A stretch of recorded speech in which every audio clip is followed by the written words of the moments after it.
I'm Jay Cross, and I hail from Berkeley, California.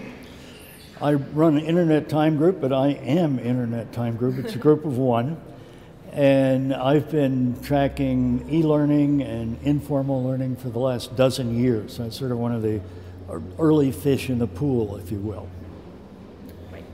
And why have you participated in the OSL seminar? Well, I've participated for several reasons. I mean, I was invited. But beyond that, when I saw that my friends Stephen Downes and George Siemens were going to be here, I thought, yes, party. But no, we think alike, and we cross-fertilize each other's ideas, and there's something about being there in person. It's just magic. So I've learned a lot. And so how do you feel your experience has been during the 2 days?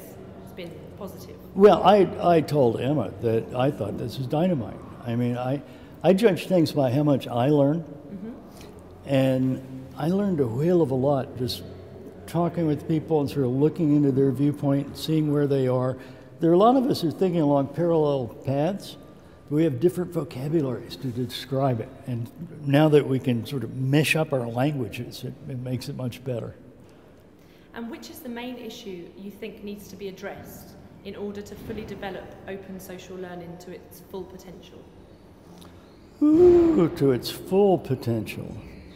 Well, we'd probably stop calling it learning by that point, because it's just how do we improve our lives, and how do we be more productive, and how do we form deeper relationships with people.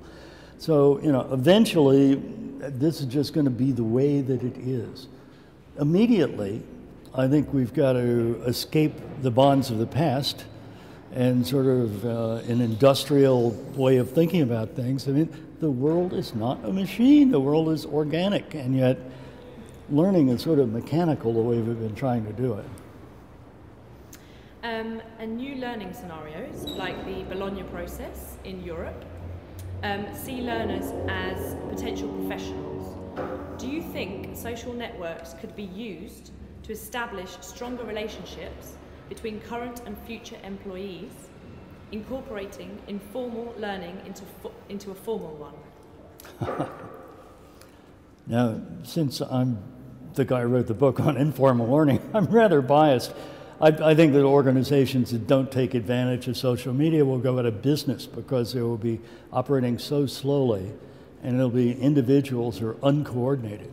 Now, I do think that it's going to change so radically because we're going to be each teaching each other and working together, and that's going to be different than the top-down stuff that we've had before. But people are finally raising to the top, and their ingenuity can lead to success.